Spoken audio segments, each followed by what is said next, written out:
Tout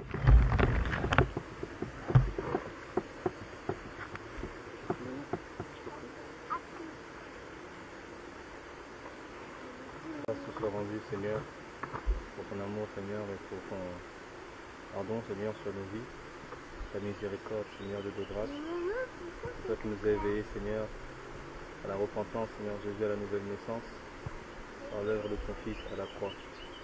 Nous venons auprès de toi, en cette journée, Seigneur, se réjouir Amen. de notre bien-aimée Sandra, qui va aussi obéir, Seigneur Jésus, à cet évangile qu'elle a entendu, comme nous, Alléluia. Seigneur, avant. Et nous voulons nous accorder avec ton royaume. Amen. Nous voulons, Seigneur, honorer l'œuvre de ta grâce qui retentit Alléluia. aujourd'hui, Seigneur, pour amener les gens au Dieu de grâce à obéir, Seigneur, à la prédication de l'Évangile Amen. et à se faire baptiser, Seigneur, afin, au Dieu de grâce, d'être sauvés. Alléluia. Que ton Saint-Nom soit béni, Seigneur, au milieu de nous, et que Alléluia. tu puisses nous conduire par ton Saint-Esprit dans une pleine, Seigneur Jésus, prédication de la croix, Amen. et que tout soit fait par l'Esprit, Seigneur. Associe nos cœurs les uns aux autres, Seigneur, à Dieu qui est Père de notre Seigneur Jésus-Christ, Alléluia. et que la communion soit par l'Esprit, à cause de l'œuvre de ta grâce. Alléluia. Au nom de Jésus-Christ. Amen. Amen. Amen. Amen.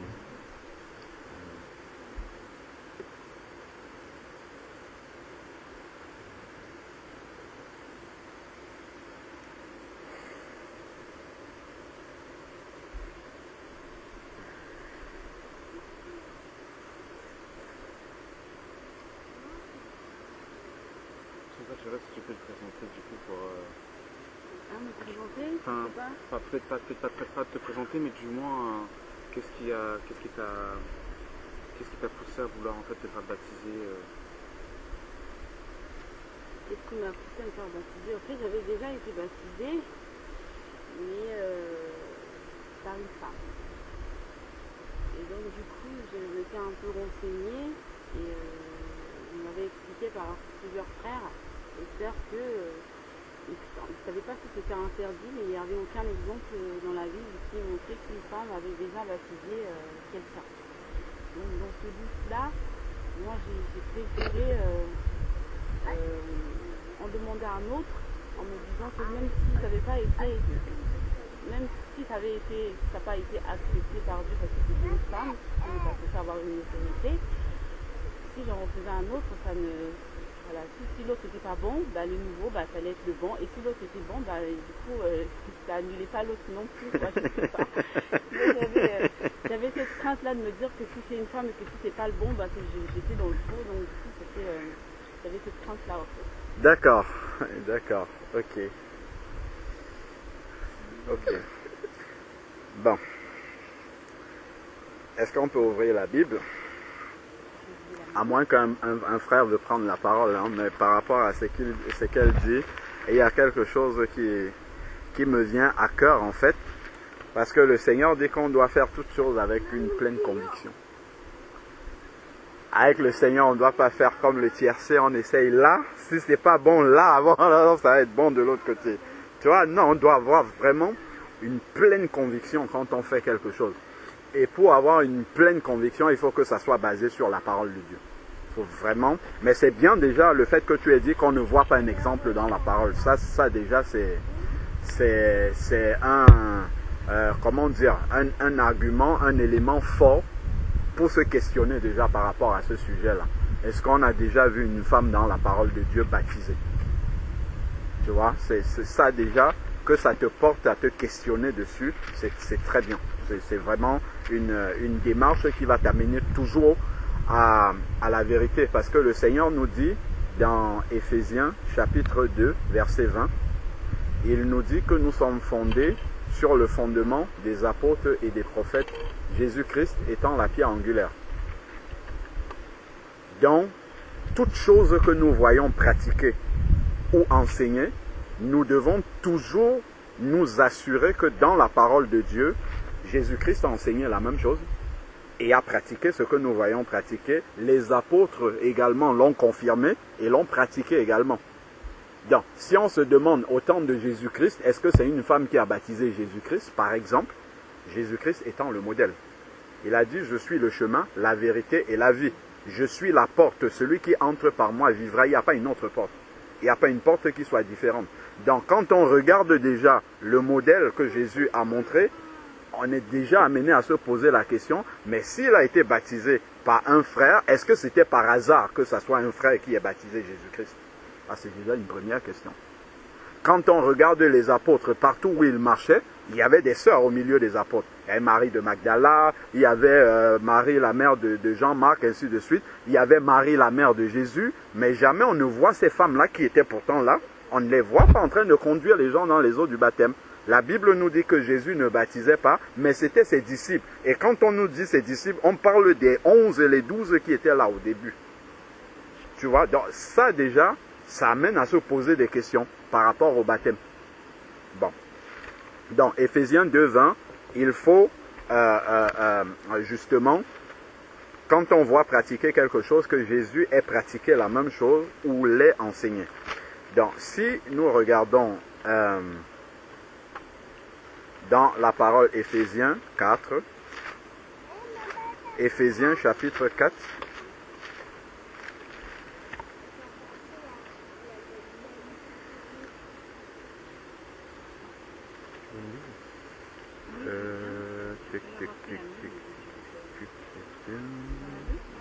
oui, j'ai... Ou bien je peux écouter parce que j'ai que 3%. Voilà. Donc, si nous prenons la parole à partir du verset 4, Éphésiens 4, 4. Excusez-moi. Oui. Éphésiens 4, 4.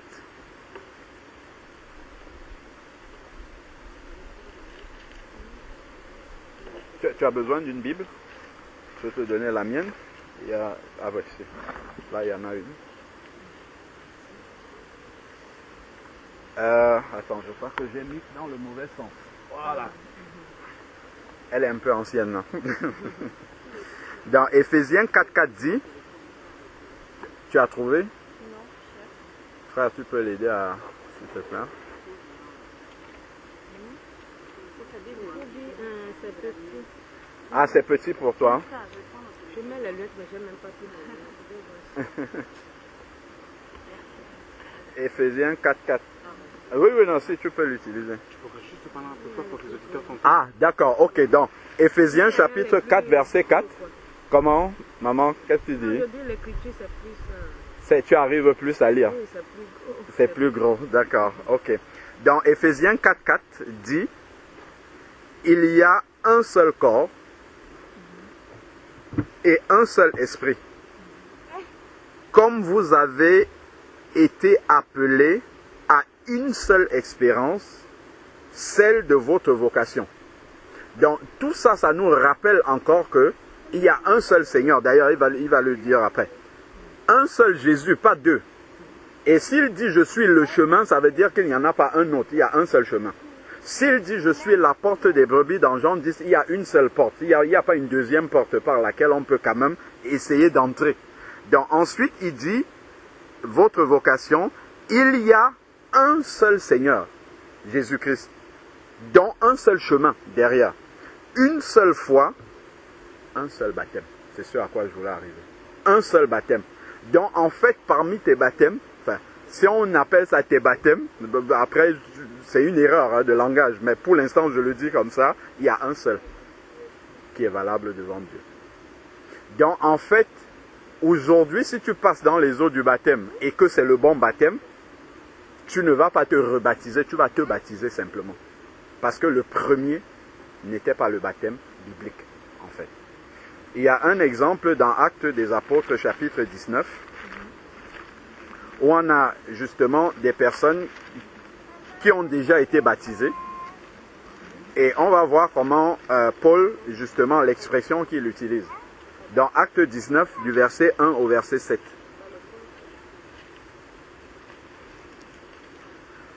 Acte chapitre 19, verset 1 au verset 7. Il est dit... Tu as retrouvé le passage, c'est bon? D'accord. Donc, pendant qu'Apollos était à Corinthe, Paul, après avoir traversé les hauteurs du territoire, se rendit à Éphèse.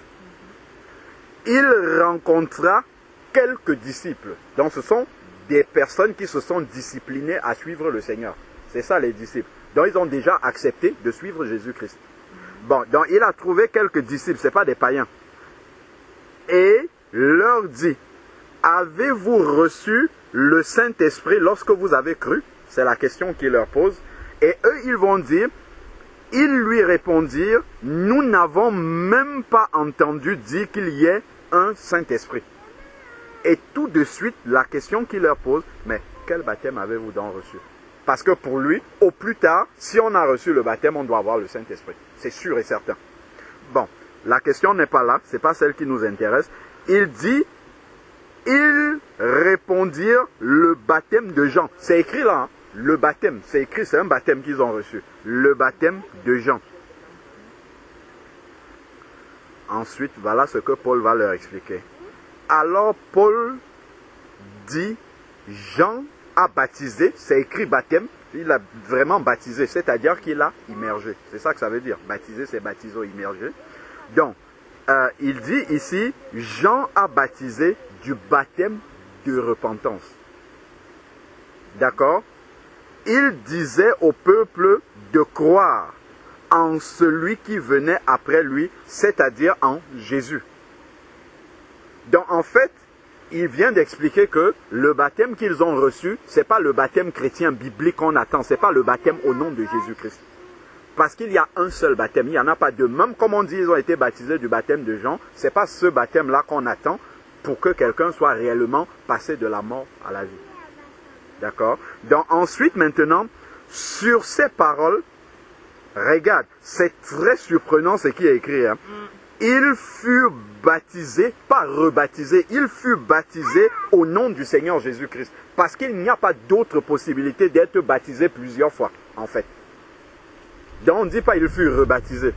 On dit il fut baptisé parce qu'avant il n'était pas baptisé. Tu vois, donc il y a un seul baptême qui est valable devant Dieu. Et il faut avoir la certitude d'être passé par ce baptême-là. Et on ne tâtonne pas sur ce baptême-là. D'accord? Mais après, on va examiner les Écritures hein, pour voir justement que la question que tu t'es posée pour en arriver à devoir passer dans les eaux du baptême est une question justement qui trouve la réponse dans la parole de Dieu. Donc ensuite maintenant, après il leur a imposé les mains et puis ils ont reçu le Saint-Esprit. Bon, allons dans Matthieu, chapitre 28. Matthieu, chapitre 28.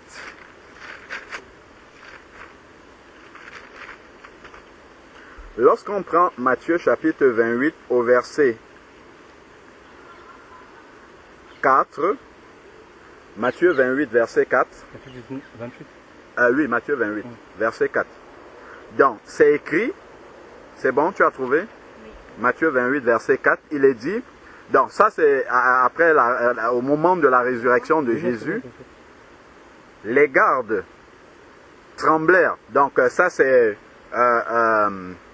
justement lorsqu'il y a eu une apparition devant les gardes qui gardaient le tombeau de Jésus.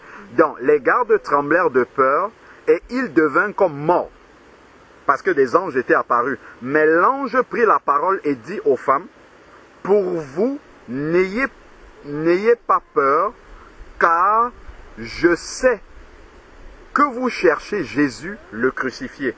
Il n'est pas ici, en effet, il est ressuscité, comme il avait dit, selon les Écritures. Venez, voyez l'endroit où il était couché, et allez promptement dire à ses disciples. Elles font partir de ses disciples, hein, au sens large. Mais quand on dit à ses disciples ici, on parle de ceux qu'il avait choisis. Pas ceux qui ont adhéré après. C'est ceux que lui-même il avait choisis. Bon. Donc, allez dire à ses disciples qu'il est ressuscité des morts. Il vous précède en Galilée, c'est-à-dire, c'est là que vous le verrez. Voici, je vous l'ai dit. Elle s'éloignait promptement du tombeau avec crainte et une grande joie, et elle courut porter la nouvelle aux disciples. Voici que Jésus vint à leur rencontre et dit je vous salue. Elles s'approchèrent pour saisir ses pieds et elles l'adorèrent. Alors Jésus leur dit, soyez sans crainte. Lui aussi redit la même chose que les disciples, que les anges. Allez dire à mes frères. Il parle des disciples qu'il avait choisis. Allez dire à mes frères de se rendre en Galilée, c'est là qu'ils me verront. Il aurait pu donner une instruction ici à ces femmes qu'il avait rencontrées, mais il ne l'a pas fait. Il demande d'appeler ses frères. Bon. Ensuite, maintenant, si on prend à partir du verset 16, toujours dans Matthieu 28, on nous dit maintenant, les frères de Jésus qu'elle est allée appeler, les voici, sont là. Les 11 disciples, dont il n'y a plus Judas, les 11 disciples allèrent en Galilée sur la montagne que Jésus avait désignée. Et là maintenant, quand ils le virent, les 11 là, ils l'adorèrent, mais quelques-uns eurent des doutes. Jésus s'approcha et leur parla. Il parle aux 11 ici, et le leur là, c'est pour les 11 là, c'est à eux qu'il est en train de parler. Et leur parla ainsi, tout pouvoir m'a été donné dans le ciel et sur la terre. Allez, faites de toutes les nations des disciples. C'est aux frères là qu'il dit ça. Il a rencontré des sœurs avant, mais il ne leur a pas dit ça. Il a dit allez appeler mes frères, parce qu'il avait un message à donner à ses frères. Et maintenant que les frères sont là, il dit allez, faites de toutes les nations des disciples. Quand une sœur va lire ça, elle dit mais moi aussi je peux faire des disciples. Non, faire des disciples, c'est pas donner son témoignage et parler de Jésus. Gardons un doigt dessus, on va voir la différence de faire des disciples. Prenons Luc 24 qui parle de la même chose aussi. Luc 24, c'est le dernier chapitre de l'évangile de Luc. Luc chapitre 24, si on prend à partir du verset 45. On va revenir, finir Matthieu 28 et lire la suite. Ça va, tu arrives à suivre? D'accord, ok. Luc chapitre 24. C'est bon? C'est bon. Voilà. Donc, il est dit ici, à partir du verset 45, alors il ouvrit l'intelligence. C'est Jésus après la résurrection qui ouvre l'intelligence à ses disciples pour comprendre les Écritures. Verset 46, et il leur dit, ainsi il est écrit que le Christ souffrirait, qu'il ressusciterait d'entre les morts le troisième jour, et que la repentance en vue du pardon des péchés serait prêchée à toutes les nations, en commençant par Jérusalem.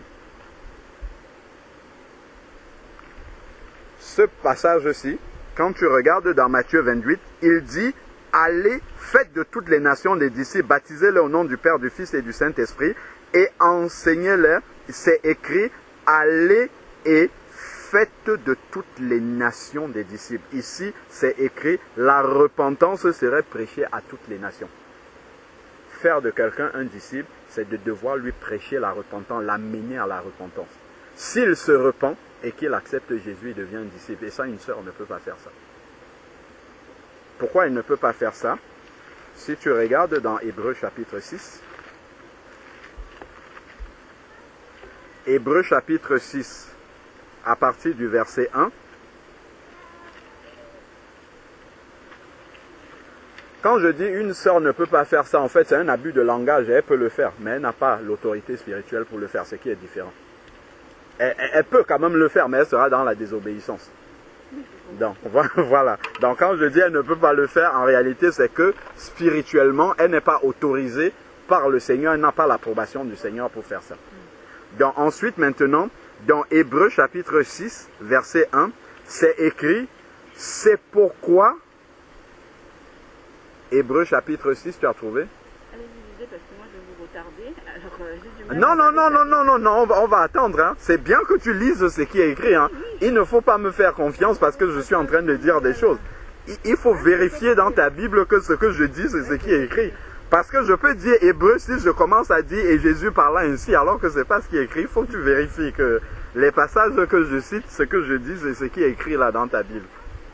Dans Hébreux chapitre 6, c'est bon? C'est bon, Voilà, dans verset 1, il dit, c'est pourquoi, laissant l'enseignement élémentaire.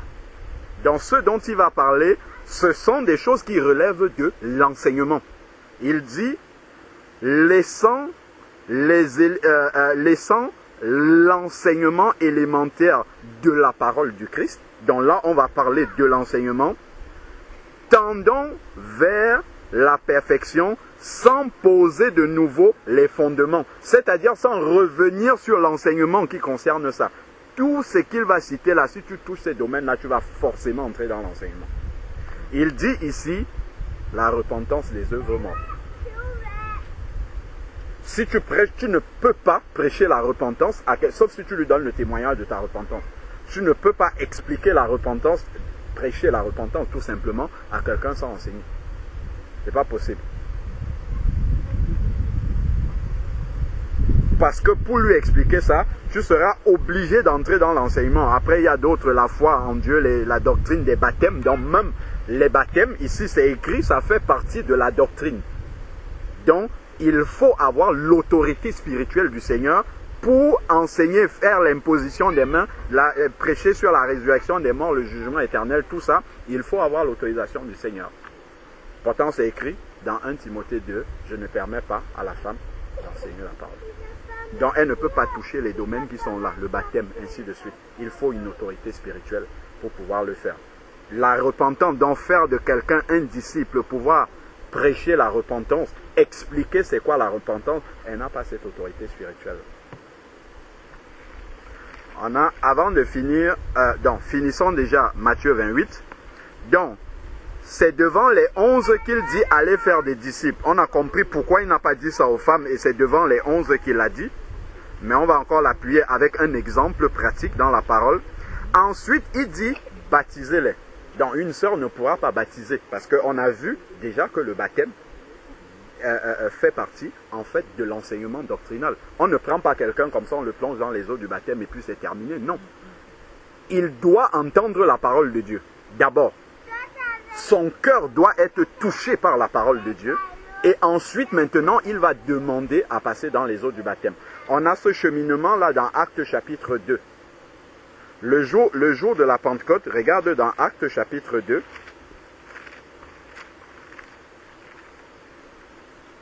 Le jour de la Pentecôte où l'Esprit Saint est descendu sur les disciples dans la chambre haute où ils étaient, ils sont sortis dans la rue, ils ont commencé à parler en langue, ainsi de suite.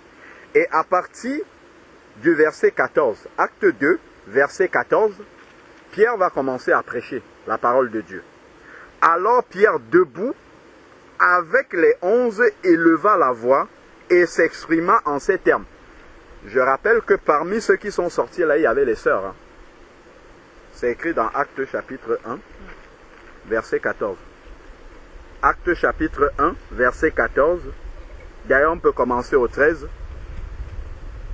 Actes chapitre 1, verset 13, il est écrit « Quand il fut entré, ils montèrent dans la chambre haute où ils se tenaient d'ordinaire. C'était Pierre, Jean, Jacques, André, Philippe, Thomas, Barthélemy, Matthieu, Jacques, fils d'Alphée, Simon le Zélote, et Jude, fils de Jacques. » Là, ce sont les disciples même, les 11 de Jésus. Ensuite, tous d'un commun accord persévéraient dans la prière. Il n'y avait pas que. On nous dit avec les femmes. Avec Marie, mère de Jésus et ses frères.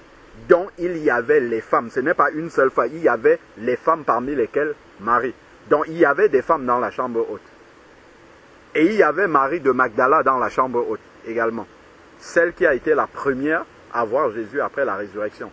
Mais lorsqu'il faut parler de la résurrection, la Bible nous dit, dans Acte 2, verset 14, Pierre debout, c'est Pierre qui a pris la parole et qui a commencé à prêcher. Donc, ensuite maintenant, alors Pierre debout avec les 11. Il y a les femmes, hein, mais la Bible nous dit avec les 11. C'est-à-dire que ce sont les frères qui ont pris cette responsabilité-là. Les sœurs étaient là et non, elles ne sont pas rentrées dans ce travail-là. C'est écrit ici, alors Pierre debout avec les 11. éleva la voix et s'exprima en ces termes. Vous juifs, et puis il est rentré dans la prédication. Donc tous ces détails-là, ce n'est pas par hasard en fait. Les sœurs sont restées à la place que Dieu leur a donnée et les frères ont pris celle que Dieu également leur a confiée dans l'église. Donc ensuite maintenant, donc Pierre va prêcher, si on lit jusqu'au verset 36, là c'est la prédication de Pierre. Verset 37 maintenant, alors après avoir entendu cela, c'est là que ça commence. Pour faire de quelqu'un un disciple, il faut que la personne ait entendu quelque chose. Il faut qu'il ait entendu la prédication de la parole de Dieu. Et c'est ça qui va toucher son cœur. C'est la prédication qui touche un cœur. Donc, après avoir entendu cela, ils eurent le cœur vivement touché et maintenant, ça va les pousser à une action, à demander, déjà à reconnaître leur état de pécheur et de dire, Seigneur, je ne veux pas rester dans cet état, qu'est-ce que je dois faire? Et c'est la question qu'ils ont posée. Quand ils eurent le cœur vivement touché, ils dirent à Pierre, pas aux autres sœurs qui étaient là, ils dirent à Pierre et aux autres apôtres, les 11 qui étaient debout, c'est à eux qu'ils ont parlé. Frères, que ferons-nous donc pour être sauvés? Et Pierre leur dit, les sœurs sont là, mais elles ne parlent pas de ces sujets-là. Et c'est là qu'on voit le témoignage. Ce sont des sœurs qui viennent de recevoir le baptême dans le Saint-Esprit. Donc elles sont vraiment remplies de l'Esprit de Dieu et elles ont le comportement qu'il faut. Il n'y a pas un autre modèle meilleur que là, quand elles viennent de recevoir le baptême dans le Saint-Esprit, de se tenir à la place que Dieu leur a donnée. Donc, c'est Pierre qui va expliquer encore une fois, repentez-vous, voilà comment on fait de quelqu'un un disciple, et que chacun de vous soit baptisé au nom de Jésus pour le pardon de vos péchés, et vous recevrez le don du Saint-Esprit. Donc, Pierre leur explique la démarche ici. Repentez-vous et que chacun de vous soit baptisé. Donc, comme Jésus a dit, allez faire de toutes les nations des disciples. Pour que quelqu'un devienne un disciple, il faut la prédication de la parole. Il faut que le cœur s'ouvre. Il faut qu'il y ait une démarche pour rechercher justement à devenir un disciple du Seigneur. Si on prend dans Jean chapitre 4, je parlais d'un exemple pratique qu'on a dans la parole d'une sœur justement qui a eu la démarche justement que les sœurs doivent avoir. Et savoir exactement comment est-ce que Dieu veut les utiliser et là où ça s'arrête. Donc si on prend Jean chapitre 4, Jean chapitre 4, on connaît l'histoire de la femme samaritaine qui parlait avec Jésus. Donc elle a parlé avec Jésus, ainsi de suite. Et maintenant, si on saute tout l'échange entre Jésus et la femme, si nous prenons à partir du verset 28, dans Jean chapitre 4, verset 28 dit, la femme laissa donc sa cruche, s'en alla dans la ville et dit aux gens. Il faut être vigilant sur ce qu'elle va dire aux gens. Elle ne commence pas à expliquer la repentance, c'est ceci, c'est cela. Non. Elle ne commence pas à expliquer Jésus devait ressusciter d'entre les morts. David l'avait annoncé. Ésaïe avait dit un fils nous est... Non, ce n'est pas ça qu'elle dit. Regardons ce qu'elle dit. Venez voir un homme qui m'a dit. Donc elle parle de son témoignage, de sa rencontre personnelle avec Jésus-Christ. C'est ça que Jésus attend des sœurs. Il touche une sœur pour qu'elle partage ce qu'il a fait en la touchant avec les autres. C'est largement suffisant. On n'a pas besoin d'aller au-delà de ça. Si tu as besoin, en tant que sœur, de devoir entrer dans les Écritures pour expliquer à quelqu'un qui est Jésus, ça veut dire que soit tu n'as pas réalisé réellement ce que Jésus a fait pour toi, soit il n'a pas fait grand-chose pour toi, c'est-à-dire qu'en réalité, tu ne l'as pas encore vraiment rencontré. Si tu as eu une authentique rencontre avec Jésus, tu auras des choses à dire sur ta rencontre personnelle avec Jésus, sans avoir besoin des Écritures. C'est ça qui arrive à la Samaritaine. Donc, elle va dire ici, venez voir un homme qui m'a dit tout ce que j'ai fait, ne serait-ce pas le Christ? Ils sortirent de la ville et vinrent vers lui. Donc, elle est allée donner son témoignage pour amener ces personnes-là à Jésus. Jésus, c'est un frère, ce n'est pas une sœur, Jésus, c'est un frère. Donc, elle a amené par son témoignage aux frères qui maintenant sont capables de poser l'enseignement pour faire de ces personnes-là des disciples. C'est ça la démarche. Donc maintenant, si on saute, on arrive au verset 39. Verset 39 maintenant. Plusieurs Samaritains de cette ville crurent en Jésus à cause de la parole de la femme. Donc même seulement le témoignage de quelqu'un suffit déjà pour croire en Jésus-Christ. Sans avoir besoin de rentrer expliquer Jésus, il est Dieu, il n'est pas Dieu, il est... Non, on n'a pas besoin d'entrer là-dedans. Le témoignage. Si ton témoignage est puissant, si réellement tu as rencontré le Seigneur, ton témoignage sera nécessairement puissant. Donc en le partageant avec les personnes, ça va toucher le cœur de ces personnes. Donc plusieurs Samaritains dans cette ville crurent en Jésus à cause de la parole de la femme qui rendait ce témoignage, pas qui donnait un enseignement, qui rendait ce témoignage. Donc elle s'est limitée à donner le témoignage de sa rencontre avec Jésus-Christ. Et c'est sur la base de son témoignage que ces personnes-là ont ouvert leur cœur au Seigneur. On n'a pas besoin d'aller au-delà. Donc ensuite maintenant, il m'a dit tout ce que j'ai fait. Voilà son témoignage. C'est une phrase. Hein? Il m'a dit tout ce que j'ai fait. C'est une phrase. Une phrase qui suffit à amener toute une ville à Christ. Nous, on veut expliquer tellement de choses pour amener une âme à Christ. Elle, en une phrase, elle amène toute la ville à Christ. Parce que le témoignage de sa rencontre avec Jésus, ça avait vraiment bouleversé son cœur. Il n'y avait pas besoin de plus que ça. Parce qu'en donnant ce témoignage-là à des personnes, elle communiquait en fait ce qu'il y a eu entre Jésus et elle lorsqu'elle l'a rencontré. Juste son témoignage suffisait pour que les personnes qui écoutent ce témoignage-là soient touchées en fait de voir une femme autant transformée par sa rencontre avec Jésus. Et on est amené à se poser des questions parce que là, elle est venue puiser de l'eau au milieu du jour. C'est probablement, il y avait personne, elle était toute seule là. Les gens étaient en ville.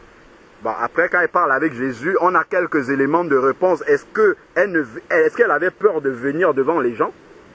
C'est pour ça qu'elle vient au moment où il n'y a personne? Ou est-ce que, en tout cas, elle est venue quand il n'y avait personne?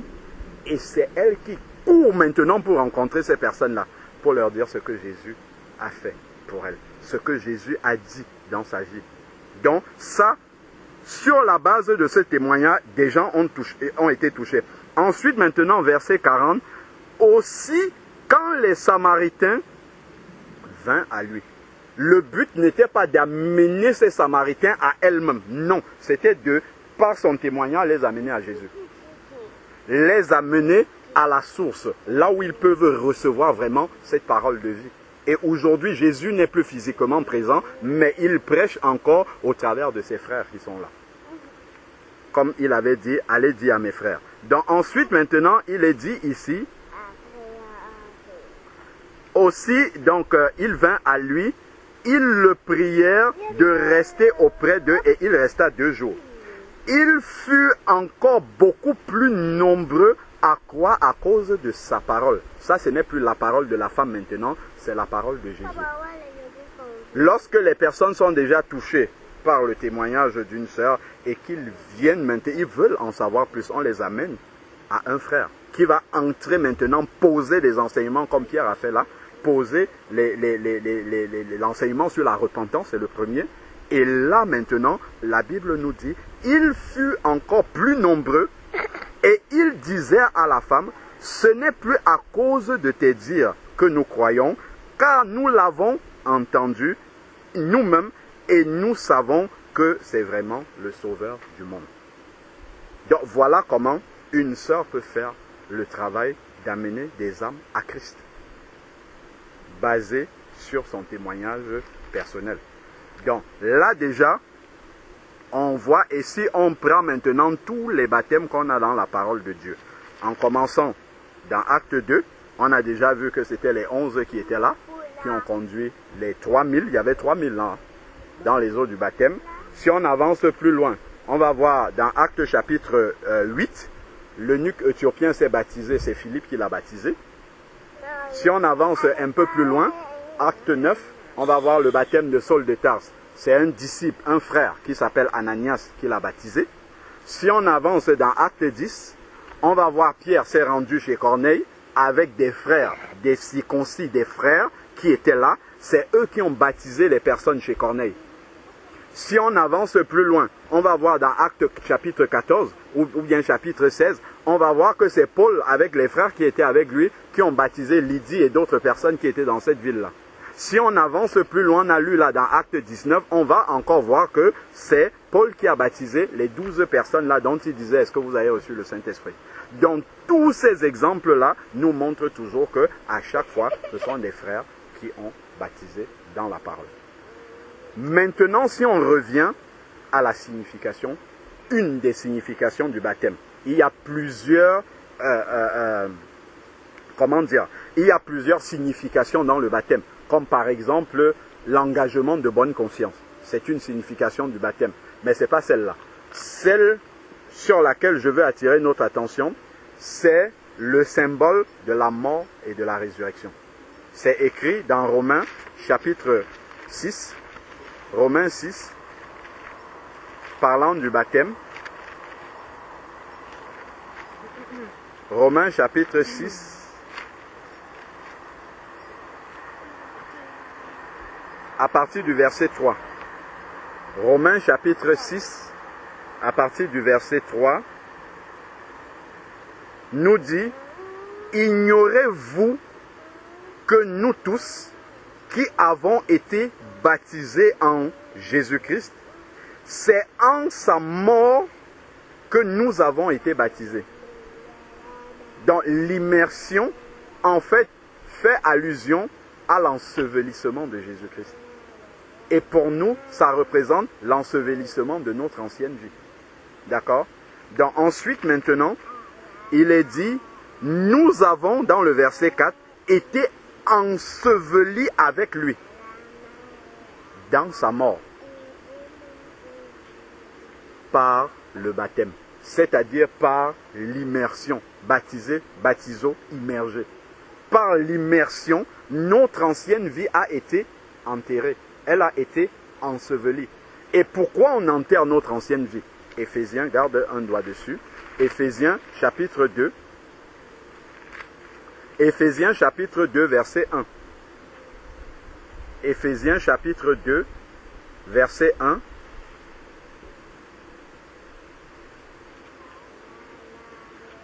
Éphésiens chapitre 2 verset 1.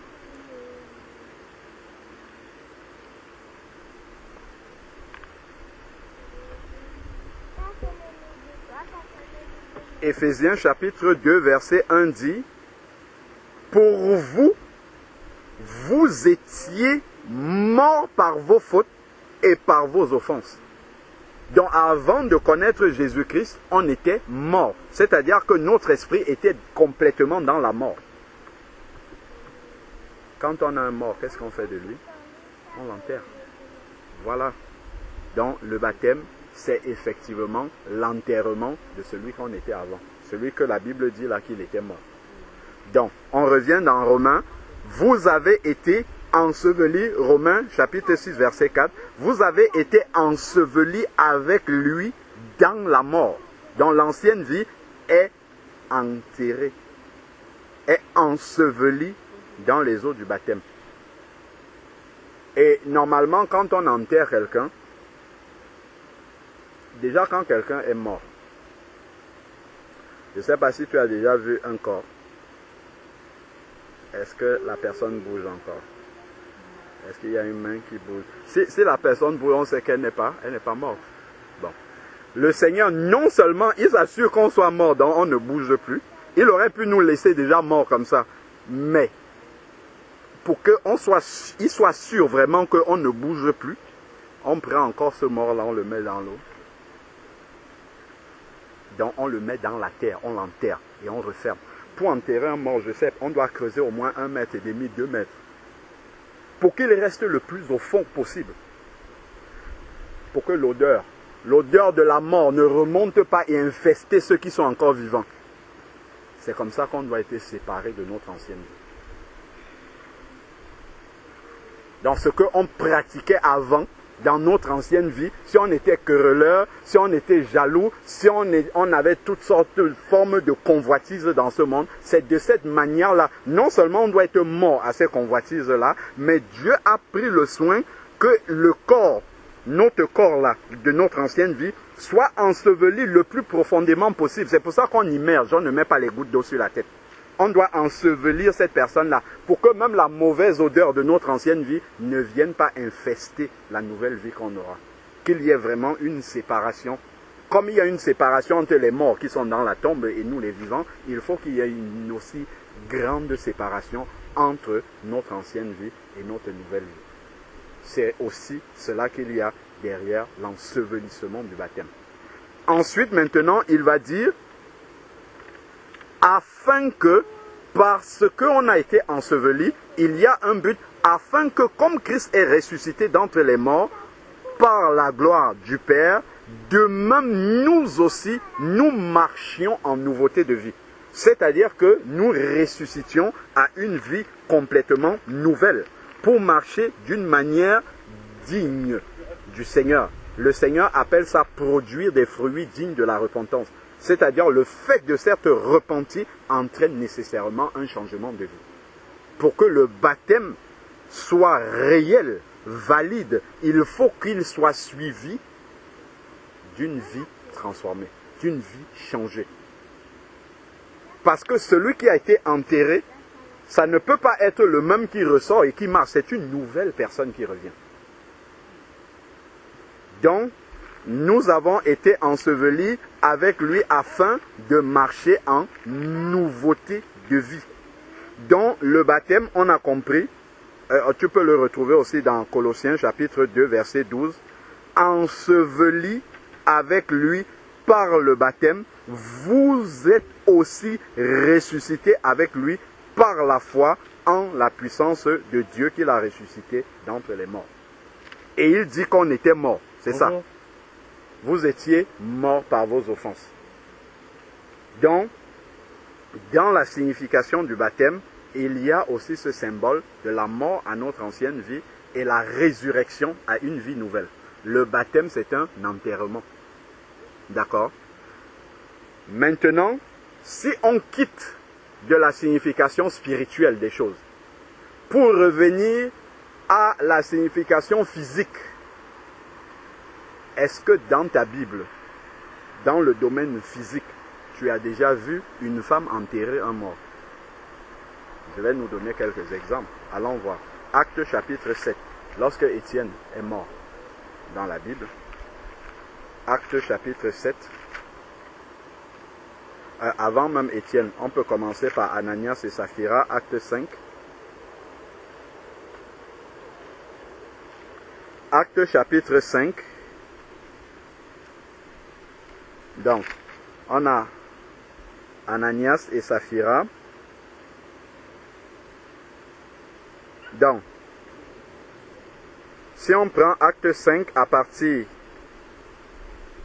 du verset 3, Pierre dit à Ananias, « Pourquoi Satan a-t-il rempli ton cœur au point de mentir à l'Esprit Saint et de retenir une partie du prix du champ ?» Il avait vendu le champ, il est venu et il dit que voilà la totalité de l'argent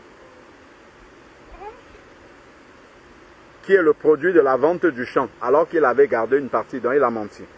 Lorsque tu l'avais, ne demeurait-il pas à toi, et après la vente, le prix n'était-il pas en ta possession? Comment as-tu mis dans ton cœur une pareille action?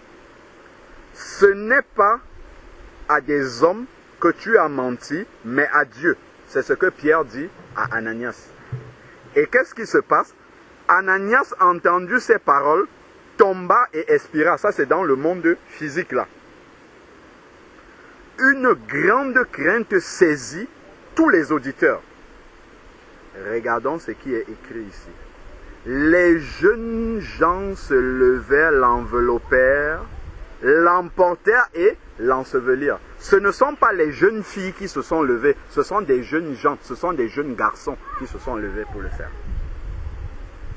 C'est-à-dire que même quand le Seigneur prend un symbole du domaine naturel pour l'amener dans le domaine spirituel, il respecte le domaine, la correspondance du domaine naturel dans le domaine spirituel ne change pas. Dans le domaine naturel, ce sont les hommes qui enterrent les morts.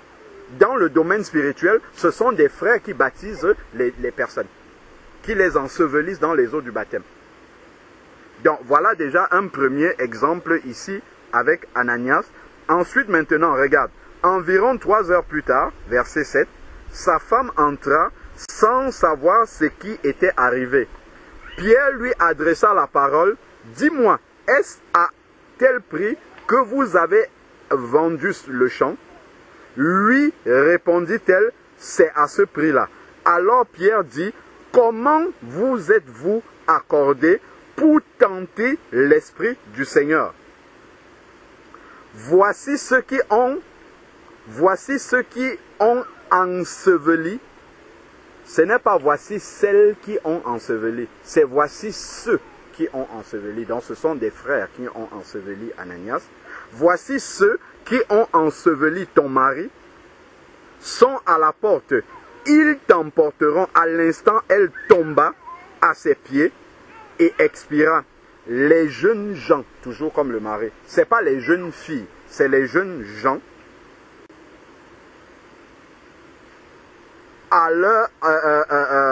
Les jeunes gens, à leur entrée, la trouvèrent morte. Ils l'emportèrent et l'ensevelirent auprès de son mari. Donc toujours les jeunes gens. De la même manière, comme on a vu, Jésus même s'est fait baptiser par Jean-Baptiste, qui est un frère aussi, pour nous montrer que ce sont des frères qui doivent faire ce travail-là. Donc voici déjà un premier exemple. Je parlais tantôt de Acte 7, où on a également le cas de Étienne, qui a été lapidé. Et qu'est-ce qui se passe? Acte chapitre 7, si on prend à partir du verset 59. Acte chapitre 7, verset 59. Donc, Acte chapitre 7, verset 59. Ils lapidèrent Étienne, qui priait, et puis il se mit à genoux et s'écria d'une voix forte, « Seigneur, ne les charge pas de ce péché. » Et après avoir dit cela, il s'endormit, donc il est mort. Saul approuvait le meurtre d'Étienne. Il y eut ce jour-là une grande persécution contre l'église qui était à Jérusalem, excepté à Jérusalem, tous, excepté les apôtres, se dispersèrent dans les contrées de la Judée et de la Samarie. Des hommes pieux ensevelis Étienne. Pas des femmes pieuses, c'est des hommes pieux. C'est des frères qui font toujours ça.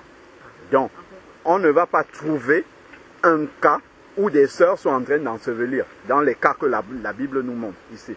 Nous donne comme exemple, en fait. Parce que Étienne, c'est un disciple. Et ce sont des frères qui ont enseveli un autre disciple. Peut-être chez des païens, les femmes ensevelissent les gens, mais là, on nous parle d'un disciple qui a été enseveli dans le Seigneur. Et on nous montre que ce sont des frères qui ont fait ce travail-là.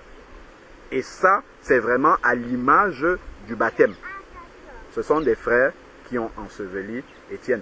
Donc là, on voit vraiment comment, dans la parole du Seigneur, il y a toujours, le Seigneur veille à ce que les images qu'il utilise dans le domaine spirituel, les significations du domaine naturel qu'il transforme en spirituel, que toute chose soit respectée.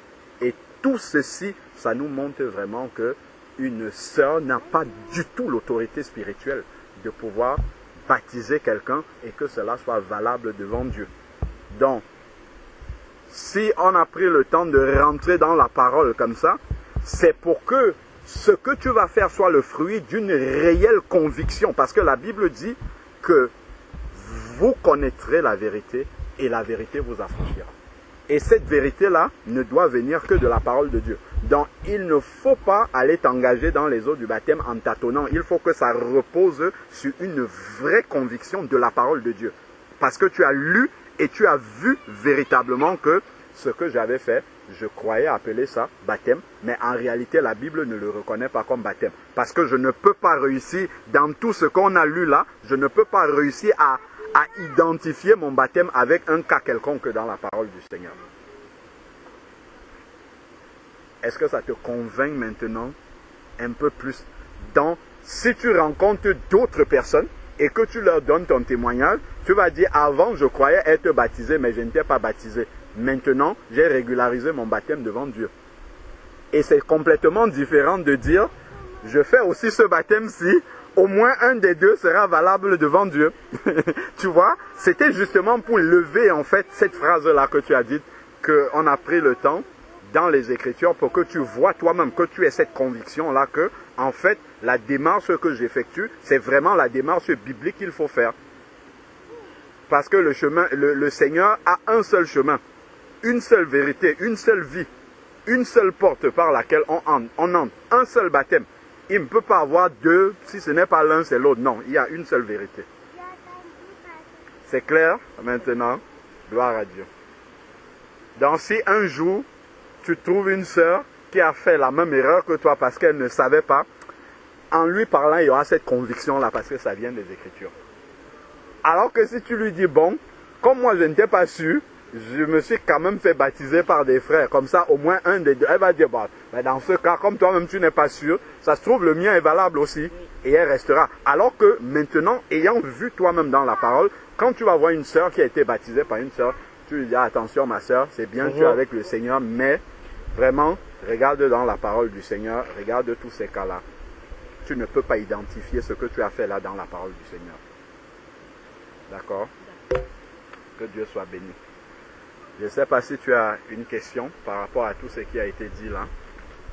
Non, non, non. Non, c'est clair pour toi? Oui, j'avais déjà des doutes, hein, ça fait que confirmer. Gloire à Dieu. Est-ce que quelqu'un d'autre a une question par rapport à tout ce qu'on a dit? Concernant le rôle des femmes. Concernant? Le rôle des femmes. Ah. Dans les Bibles, on est sur le baptême. On a dit ce que la femme ne peut pas faire. Tu veux qu'on dise maintenant ce qu'elle peut faire? Oui, vous l'avez déjà témoigné. Témoigner, voilà, déjà. Comme la femme samaritaine, est-ce qu'il y a d'autres... Oui. Regardons dans Tite. On va regarder ça rapidement. Puisque effectivement, si on vient simplement, on dit la femme ne peut pas enseigner, la femme ne peut pas baptiser. Bon, on va dire ok, elle ne peut donc rien faire. Qu'est-ce qu'elle peut alors faire? Non, il y a beaucoup de choses que les femmes peuvent faire dans la Bible. Beaucoup. Déjà, les dons spirituels, on a vu dans Actes chapitre 1 verset 14 que dans la chambre haute il y avait les femmes.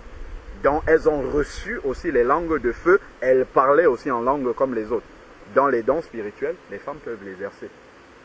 Exercer par contre le don de prophétie ne veut pas dire qu'on a le ministère de prophète. C'est là justement qu'on se trompe. Quand une femme va exercer un don de prophétie, on va dire prophétesse un tel. Ça c'est une erreur. Ce n'est pas parce que quelqu'un exerce le don de prophétie qu'il a le ministère de prophète. C'est sur ce genre de choses-là, en fait, qu'on se trompe. Dans un rôle très important des sœurs dans l'assemblée, et ça manque énormément, parce qu'au lieu que les sœurs, comment dire, recherchent vraiment la face du Seigneur pour entrer dans ce rôle-là, elles vont plutôt rechercher des révélations pour enseigner, ainsi de suite. Alors qu'il y a des choses qui sont précieuses dans la parole de Dieu qu'on retrouve difficilement dans l'Église. Parce que les sœurs se sont détournées de ce travail-là. Prenons Tite par exemple. Tite chapitre 2. Est-ce qu'après ce serait possible qu'on s'appelle plus par rapport à son baptême? Oui. Et après du coup si on peut passer le temps de l'enseignement. D'accord. Ok. Après, on peut le dire tout de suite, hein, mais juste par la suite si on change de sujet. D'accord, ok. Vu que par rapport à son baptême. D'accord, oui. On va faire ça après. On pourra passer un temps de questions-réponses. Je crois que on pourra aller sur d'autres sujets aussi. Donc, je vais juste lire ça justement par rapport au rôle de la femme pour que justement tout ce qu'on a dit là ne reste pas seulement des interdits pour la femme. Il faut qu'on dise aussi des choses que le Seigneur attend justement des femmes. Ce n'est pas juste autorise, c'est qu'il attend cela des femmes. C'est écrit ici dans Tite chapitre 2 verset 3. Tite 2, verset 3. Donc, Paul parle à Tite et il lui dit ce qu'il faut qu'il enseigne dans l'église du Seigneur. Déjà, au premier verset, c'est écrit, pour toi, dis ce qui est conforme à la saine doctrine. Dans tout ce qu'il va dire, ce sont des enseignements qui sont conformes à la sainteté de Dieu, à la saine doctrine dans laquelle l'église de Jésus-Christ doit marcher. Donc, et c'est dit ici, il dit ici, verset 3, dit que les femmes âgées, c'est qui? C'est pas des vieilles femmes, hein? C'est pas ce que ça veut dire, les femmes âgées. Une femme peut être vieille en âge, mais avoir 1 ou 2 mois dans le Seigneur, c'est un bébé. Donc quand il parle des femmes âgées, on parle des femmes qui ont de l'expérience mature en Christ. Voilà, c'est ça que ça veut dire.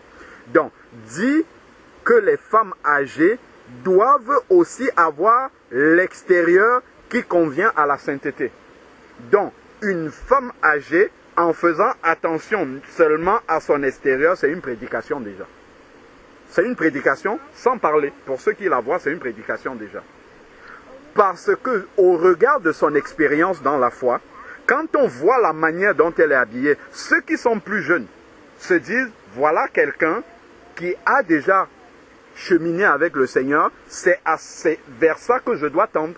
Donc si par contre, par leur extérieur, elle donne déjà une mauvaise image, une femme mature dans le Seigneur qui a une mini-jupe, les jeunes vont se dire, dans le Seigneur, regardez, ceux qui sont là depuis 30 ans ont des mini-jupes comme moi, donc ça ne gêne pas que j'ai la mienne aussi.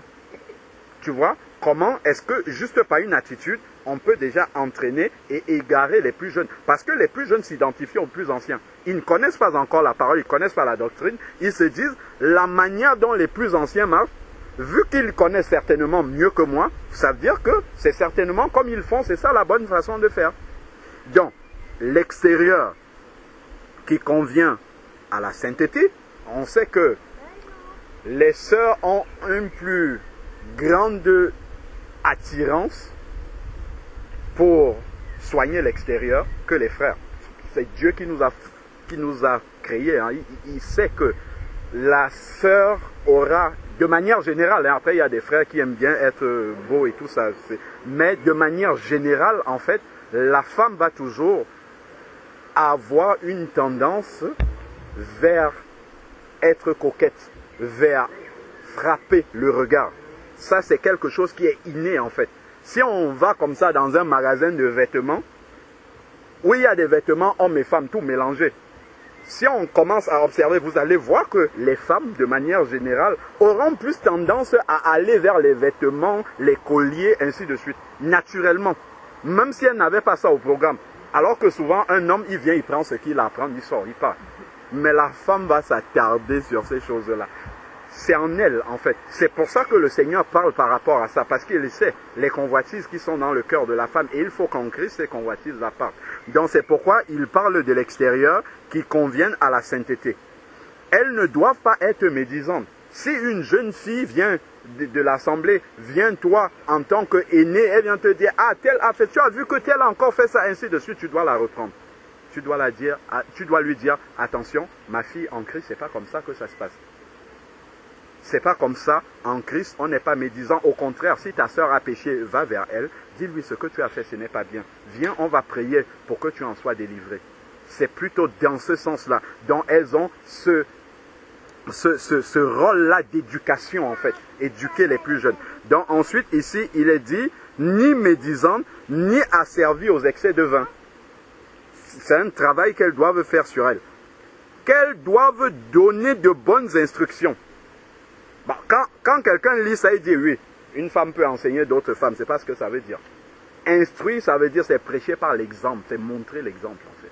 C'est ça. C'est partager son témoignage. Une femme par exemple qui a une certaine, un certain vécu par exemple dans son foyer, de l'application de la parole de Dieu dans son foyer, elle a certainement rencontré des combats qu'elle a menés dans la prière avec le Seigneur. Le Seigneur a fait des choses dans son foyer, par exemple. C'est des choses qu'elle doit partager avec les plus jeunes et leur dire, voilà ce que voilà les écueils que j'ai rencontrés dans la mise en application de la parole de Dieu dans mon foyer. Voilà comment le Seigneur m'a aidé à m'en sortir. Et ça, c'est des conseils qui vont être très précieux pour les plus jeunes, pour leur éviter de tomber dans les mêmes écueils que les plus âgés. Et ça, souvent, en fait, on ne le rencontre pas dans l'église. Vraiment, des sœurs qui sont plus matures, qui vont prendre les plus jeunes sous leur aile, non pas pour leur enseigner la parole de Dieu, puisqu'il y a déjà l'enseignement dans l'église, mais pour leur partager leur expérience. C'est ça qui manque. Parce que Tite, c'était un jeune prédicateur. Tite, il vient, il donne la doctrine, donc il prêche la théorie, mais lui-même, dans le vécu, il n'a pas la pratique. Il est jeune. Donc il y a besoin de ces plus anciennes-là pour venir maintenant compléter l'enseignement par le vécu, en fait, par la vie. Et c'est de ça que les jeunes ont besoin. Les jeunes, elles ont certes l'enseignement théorique, mais elles ont besoin des exemples concrets, pratiques, des situations réelles, vécues. Voilà, je me suis trouvé dans telle situation, j'avais du mal à respecter mon mari, j'avais du mal avec la soumission. Voilà comment Dieu m'a conduit pour que j'en arrive là. J'avais du mal avec le rouge à lèvres, j'avais du mal avec les greffes. Voici comment Dieu m'a amené à abandonner cela. Voici ce qui m'a poussé à mettre ceci, cela en ordre. C'est des exemples clairs, précis comme ça. Et ça va faire un travail très, très important dans l'église du Seigneur. Et malheureusement, il n'y a pas ces femmes-là. Parce que lorsqu'une femme commence à avoir une certaine maturité dans le Seigneur, malheureusement, le diable l'attire plutôt à chercher à enseigner la parole. Alors que la parole est déjà enseignée. Donc, ça, c'était un exemple. Après, quand on va revenir, on va voir, il y a encore beaucoup d'exemples. La prière, l'intercession, Anne la prophétesse, ainsi de suite. On a beaucoup d'exemples de sœurs. Les diaconesses, par exemple. Phébé, c'était une diaconesse dans l'église. Elle a beaucoup travaillé aux côtés de Paul. Mais on ne voit pas un enseignement que Phébé a donné dans la parole. Parce qu'elle était occupée déjà par beaucoup d'autres choses. Amen.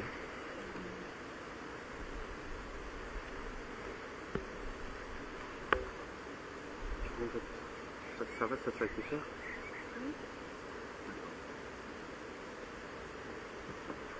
On peut passer alors au baptême.